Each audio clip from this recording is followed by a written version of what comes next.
महाभारत युद्ध में पांडवों को जिताने के लिए श्री कृष्ण के द्वारा किए गए छल।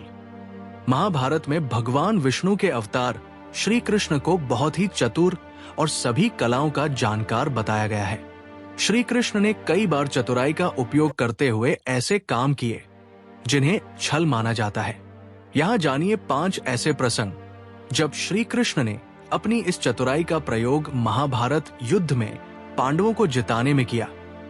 पहला, अर्जुन को ऐसे बचाया कर्ण के दिव्यास्त्र से। महाभारत युद्ध से पहले देवराज इंद्र को यह डर था कि उनका पुत्र अर्जुन कर्ण से जीत नहीं पाएगा जब तक कि कर्ण के पास कुंडल और कवच है।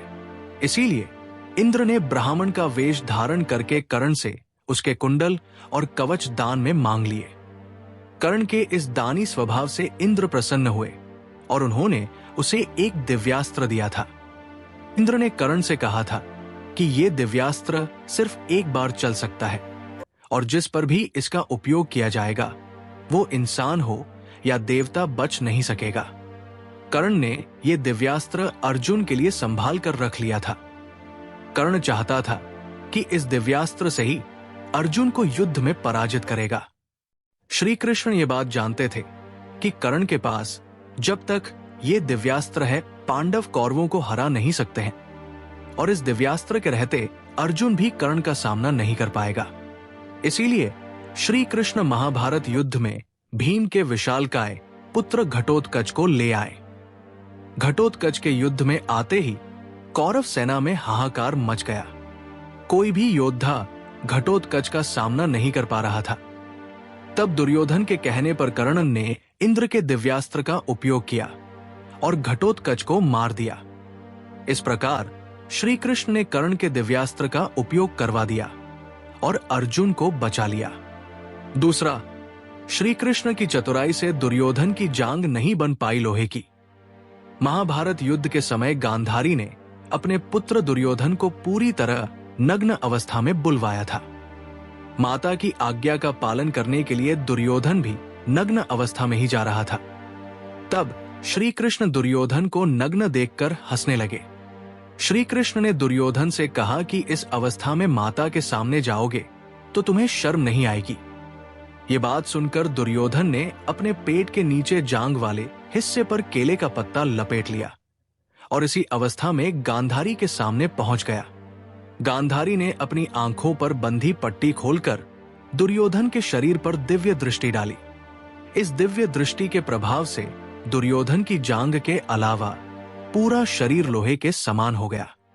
जांग लोहे की तरह इसलिए नहीं हुई क्योंकि दुर्योधन ने जांग पर केले का पत्ता लपेट लिया था।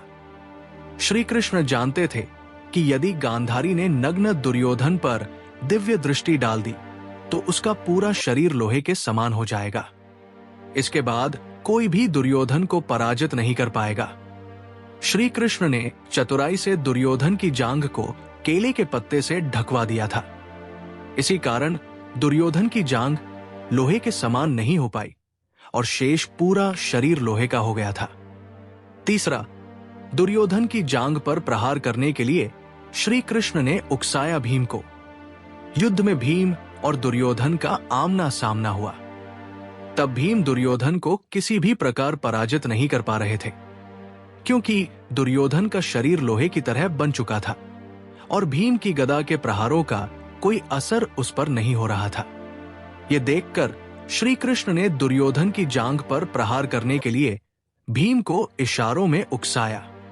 इसके बाद भीम ने दुर्योधन की जांघ पर प्रहार किया जिससे दुर्योधन घायल हो गया। सिर्फ दुर्योधन की जांघ ही लोहे की तरह नहीं बन पाई थी। गदा युद्ध का एक नियम यह भी था कि योद्धा एक दूसरे पर सिर्फ कमर के ऊपर ही प्रहार कर सकते थे, लेकिन श्री कृष्ण के उकसाने पर भीम ने दुर्योधन की कमर के नीचे जांघ पर गदा से प्रहार किया था जिससे बलराम श्री कृष्ण पर क्रोधित भी हुए थे। चौथा, जयद्रथ को इस चतुराई से लेकर आए अर्जुन के सामने। महाभारत युद्ध में जयद्रथ के कारण अकेला अभिमन्यु चक्रव्यूह में फंस गया था और दुर्योधन आदि योद्धाओं ने एक साथ मिलकर उसे मार दिया था। जब ये बात अर्जुन को पता चली तो उसने प्रतिज्ञा कर ली थी कि अगले दिन सूर्यास्त से पहले जयद्रथ का वध कर दूंगा। यदि ऐसा नहीं हुआ तो स्वयं अग्नि समाधि ले लूंगा। इस प्रतिज्ञा के बाद अगले दिन पूरी कौरव सेना जयद्रथ की रक्षा के लिए तैनात कर दी गई। सभी जानते थे कि किसी भी प्रकार जयद्रथ को सूर्यास्त तक बचा लिया तो अर्जुन खुद ही अपने प्राणों का अंत कर लेगा।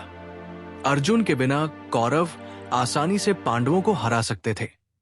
जब काफी समय तक अर्जुन जयद्रथ तक नहीं पहुंच पाया तो श्री कृष्ण ने अपनी माया से सूर्य को कुछ देर के लिए छिपा लिया, जिससे ऐसा लगने लगा कि सूर्यास्त हो गया।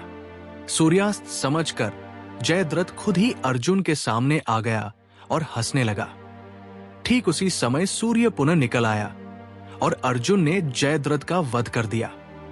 पचवा, श्री कृष्ण की चतुराई से अर्जुन ने ऐसे हराया भीष्म को। महाभारत युद्ध की शुरुआत में ही कौरव सेना के सेनापति पितामह भीष्म ने पांडवों की सेना में तबाही मचा दी थी। उस समय पांडवों के लिए यह जरूरी हो गया कि किसी भी तरह पितामह भीष्म को पराजित किया जाए।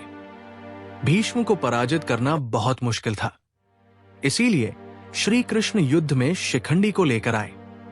शिखंडी पूर्व जन्म में अंबा थी जो भीष्म से बदला लेना चाहती थी।